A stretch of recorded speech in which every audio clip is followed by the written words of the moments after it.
Good morning, everyone. I'm Ben Coleman, your anchor host for the Florida Aviation Network, coming to you live and in the clear from the Central Florida Aerospace Academy here at the Lakeland International Airport. We're at a little event called Sun and Fun, and it's Turn Up the Fun in 51. 51st Annual Sun and Fun International Expo, and I tell you, it's a different type of a convention because it's a convention of all very like-minded people that have their head in the sky, and that is not a bad thing to do. This is not going to be your usual interview. This is actually going to be a kind of a chat session of some old friends, or some friends that are senior. We're not old, we're senior, but we have with us here KT Budde Jones. KT? Good morning. Good morning to you. And oh, you're so nice and warm. It's like it's a meat locker. KT and I, we go back a few years, and KT has she has a very, very interesting, her and Sid Jones, very interesting past. I'm just going to tease them with the Atosha. No, well, yeah. And Mel Fisher. That is actually where my interest in aviation started. Because while we were searching for that galleon that sank in 1622, swam across a TBM Avenger. And were excavating it, and I was amazed at how big it was. And we actually found the parachute of one of the passengers or one of the crew on board, and it made me start thinking about this time and place in history. And that's how I got interested in World War II history. And once you start, it just snowballs, because history, unlike sometimes what we're taught in school, is not linear, it's not necessarily dates, it's stories. Individual personal stories that make it come alive. And that's what Sun and Fun shares, along with the great flying. They share the stories of the people that flew these planes in history, the people who fly these planes here year after year, people who come from all over the country to share their passion of aviation. And by sharing it, they're giving aviation a future. Because the only way we're going to continue to have aviation available to us as individuals is showing an interest in it and supporting it, both physically, maybe even monetarily, but making people realize it's important to have that right and freedom. And we are so, I hate to use it's overused term, but we're blessed. Yes. To have this here in our backyard.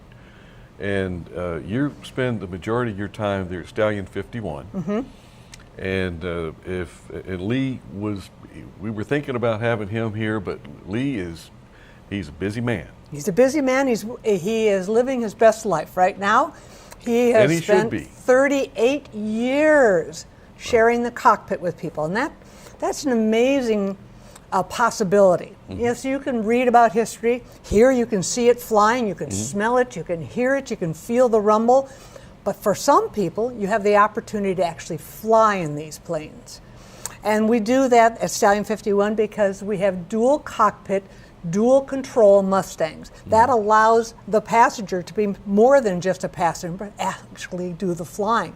So all these orientation flights that we offer at Stallion, both in the dual cockpit Mustang or the T6 Texan or the L39 turbojet, are opportunities to take the controls and fly that piece of history. And I can't tell you how many people come because their grandfather or father or grandmother flew these in the war, and they want to experience and feel that passion that they did, that excitement that these young people at the time were experiencing.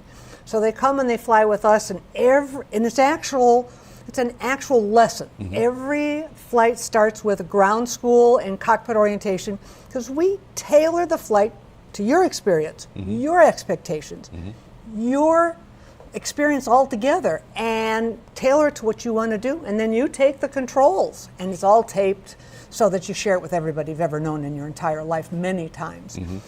That's just one opportunity. There are other places around the country that offer these types of flights at air shows. Now, we talked about you don't necessarily have to have a lot of money to enjoy aviation. You pay an entrance fee here, but you can sit and enjoy it all day long. Or there are opportunities like Stallion 51 or even the B-25 Panchito that offer flights so that you can be in that seat and feel what it was like back then. Panchito offers flights. They also offer training, second in command training. Where do you get the opportunity to be second command in a B-25 bomber? KT, I am not going to be a doom and gloom guy. However, there's a sense of urgency that I'd like to share with the young folks. And, young used to be, 15, 20 years old. Now, KT, anybody under 40 is young. And we have an opportunity for you to actually look, touch, feel, smell, taste, if you want, these beautiful war machines. But now we're not in a war era. No. But there's kind of a war going on because every one of these that we lose, we don't get them back. No. And I would hate to see the day when we have to go to a museum and look up to what's hanging on a cable and know that aircraft used to be a provider of peace. Yeah, that's right. It's a peace provider. Yeah. But we have the opportunity to kind of get you, we're trying to get you pumped up to either go to Stallion 51, go out to the ramp, see Larry Kelly in the B-25, but find out where these folks are. Yes. And they're not the only ones out there. We've got the Commemorative Air Force. Yes, there are many of them. GA News usually has a whole list, as well as other aviation publications, a list of where the air shows are, or air events, or fly in for the weekend, like a fly-in pancake breakfast. You don't have to fly in. You can go have a pancake breakfast and watch everybody else fly in. You're supporting it that way with your interest, as well as, if there's an admission fee or having a pancake breakfast or an EAA event, you're supporting it with your body and you're physically being there. Because you are absolutely right. If we don't show interest, they're just going to be hanging from the ceiling somewhere. And to me, that's the difference between going to a museum and seeing a stuffed exhibit of a bison or going out west and seeing them run in the wild. We want to see them run in the wild. And they come with those stories. Now we're losing those veterans. But not that long ago, you'd come to one of these events and there'd be a veteran standing there telling a story about flying these planes in the war. They weren't telling me the story. They were telling the airplane the story because she remembers. She has those stories inside of her still and has them and wants to share them with everybody. And so when those veterans come up, they're sharing their story with the plane and the plane sharing her story with the veteran. KT, I love to walk up on a ramp. And for example, I'm going to use Panchito as an example. I could use Crazy Horse as well, but if you have one of the crewmen or crew folk, one of the crew talking about the aircraft, and you see a gaggle of people around, you can learn so much tangentially. Tangential learning. You don't have to ask a question. You just have to be there and listen to what's being said. And just that one moment could spark enough to get you motivated. I'm going to take my endowment that my mom and dad left me of $1.2 million, and please come see us. But we have that opportunity to. I want to do this in my life, and without KT, your passion between you and Sid, you're in it. Yes, we're in it. You're in it, and. We want to encourage other folks to find that passion, and we're still very relatively young. Oh, absolutely. I mean, all of the loss of hair, and I do color the gray. My hair is jet black, but I color gray just for status. Look distinguished. Yeah, just status symbol type thing. But KT is there's scholarships available for folks that want to go through the right hoops. Yep. But what else is out there available to young people? I'm glad you mentioned that because Stallion for many years has supported the ACE program, which is the educational program here at Florida Aviation Academy. Last night, for instance, they had a big fundraiser and live auction Stallion donated a flight in the Mustang. That's big. And that was the person that bought that, and it was a heated battle, $10,000 for a flight. Wow. But they also are going to fly with Lee Lauterbach. Oh. So there's ways, as we have found through the academy here, the school here, you can be in publicity, you can be in aircraft management, you can be in A&P, you can be in airport management, you can be an air traffic controller. There are many ways that serve aviation community. Engineer. Oh, absolutely. And how about Pete and Rick? Pete and Richard Lauterbach, who are the without gurus. those guys, Crazy Horse really would not have made. I don't think it would have made it to where it is today. No, it's an 80-year-old airplane that flies every day and shares its history and experience. And the brothers Lauterbach, Pete and Rick, and this is just an informal call. You cough, Yep, just relax. You need some water? No, I'm good, thank you. Okay. Like I said, this is not an interview. This is kind of a chat for some old friends. We go back 25 years, yeah. At least. Yeah. You knew me when I had hair. Yes, I did. And when we taught people ground school. Yes. Ground school for ground fun. crew, That showing was what to fun. do. Marshalling. Oh, Ground wasn't that marshalling. fun? Wasn't that fun? Fantasy flight. That's Kermit, right. Kermit Yep. let us use his ramp. Yep, And, it was very exciting. And a lot of people enjoyed expanding their aviation education so that when they come to an air show, both the pilots and the ground crew know what the other person's saying. Sure. It's, American Sign Language, basically, trying to tell people which direction to go and how to stay safe. I remember one of the hardest things was when we had that ground school, ground marshalling course going on, where people doing this. No. Get up there. It's all Let them about see your me. hands. Yeah. Let them see your hands. Yeah. Okay. Yeah. Let's get into it. It's Let got them to know be what's all going about on. me, all about me, all about me. But again, it's educational, and people don't know what they don't know. It's an old phrase going on, but and the youth these days, they're hungry for knowledge And for challenge, and they got to get off of this. Oh yeah, Because this is not going to help. These are great. These are great inspirational, motivational learning machines, but don't put it up here. No, and they say tactile learning, and that can be as simple as writing notes, not typing, not thumb printing, but actually physically, tactily doing something, puts it in the brain for good. It files it away meaningfully, and that's just one of the many things you can do. They always say it's like riding a bike. Well, you don't learn to ride a bike on an iPad. You do it physically. And I've often said, I've had an interview and somebody asked, well, how does, I sang opera for a number of years, and they said, well, how does that relate to flying? And I said, it's perfect. Yeah. When because if you can fly a plane, you can do just about anything. It's planning ahead, it's seeing obstacles in front of you and making sure that you relate to them and react to them properly. That's life. And you may not have a career flying, you may only do a couple of flights, but thinking that far ahead of the plane, prepares you for thinking far ahead on lots of things in life. Well, and here's another segue that I wasn't going to mention John Zapp, but I have to now because I said his name. Okay. Musicians in aviation. There's a very, very strong tie between music and musicians and flying and aviation. I wonder why. Memory, attention to detail.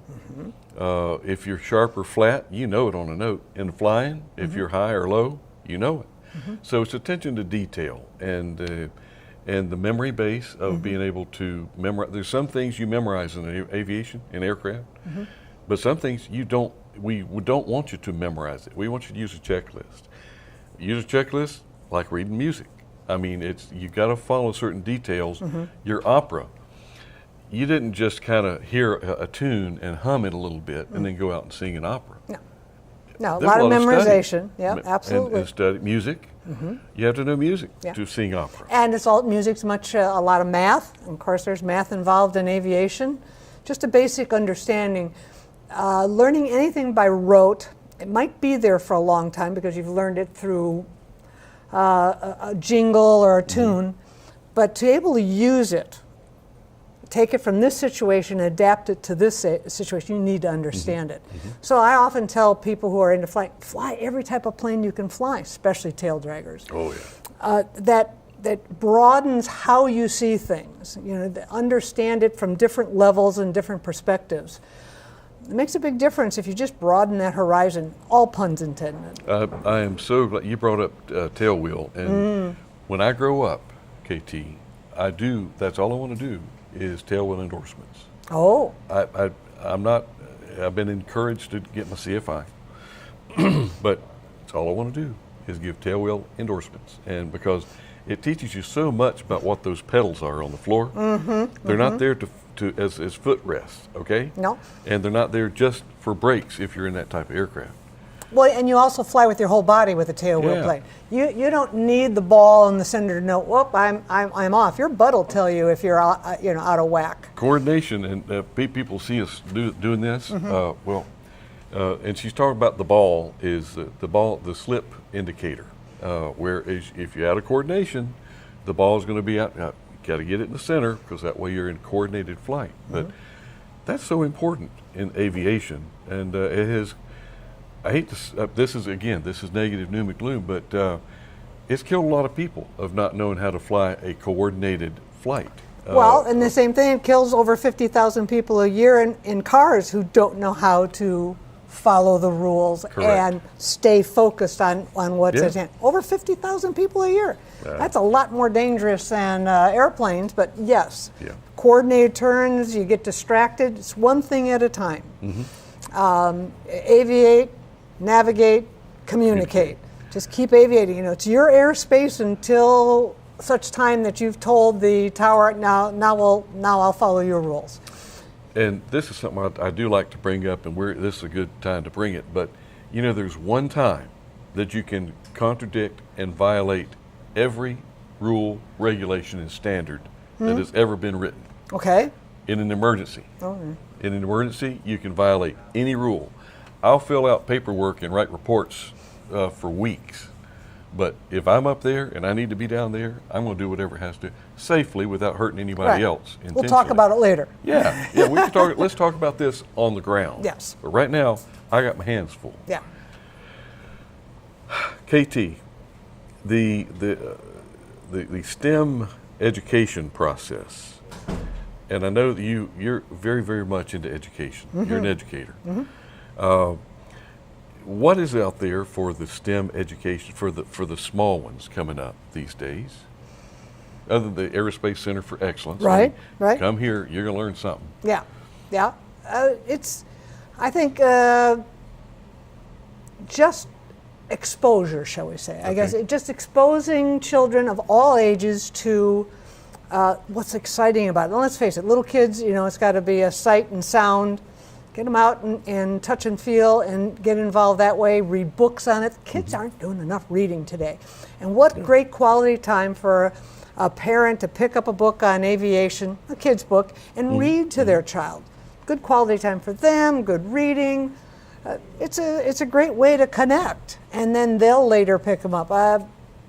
It makes all the difference in the world to have that one-on-one time. And then AOPA, EAA, here at the ACE Center, all have education programs and like lesson plans for you to take home, saying you could do this at home, you can talk about this at home, whether it's little experiments or reading materials or a bibliography. They have resources to make sure you have everything at hand you need to not only inspire about aviation, but to fulfill the science, technology, English, math portions. And get those girls involved. I think girls have a far more, pragmatic way of doing things. They are natural born STEM recipients. And I agree. And I probably shouldn't say this. Maybe nobody will hear me. But women make better pilots and mechanics than men. I mean, they do. I think so. Do. And I'm not just saying that. They're very pragmatic. And you mentioned STEM, science, technology. Engineering and math. There's one that I had wanted them to add to that they haven't, called arts. And if you get your youth interested in all of the learning aspects, but get them interested in the arts as well. Music is an art. Singing is an art. But even artwork, drawing is an art. Transfer that over to draftsman skills. That's right. You stimulate one part of the brain, it stimulates the whole brain. It's not like it's got a section here and it doesn't talk to any of the other sections. It stimulates the whole brain. And we're only using 10% of it anyway. Or in my case, probably more like 7, maybe 6. I'm down in the single digits. I am. Okay. But there's a lot left of the noodle to occupy. Absolutely, absolutely. KT, we're going to head this one out. Some old friends talk, or some friends of senior status talking. And let's do this again sometime elsewhere, other than in front of these 150,000 people in the cameras. But KT, come by the plains. Let's go talk warbirds. Share some stories. Some of them true. I'm going to listen. I'm not going to talk. I'm going to listen. Thank you so much for joining us here, and we will see you next interview. We're going to go see KT out on the ramp.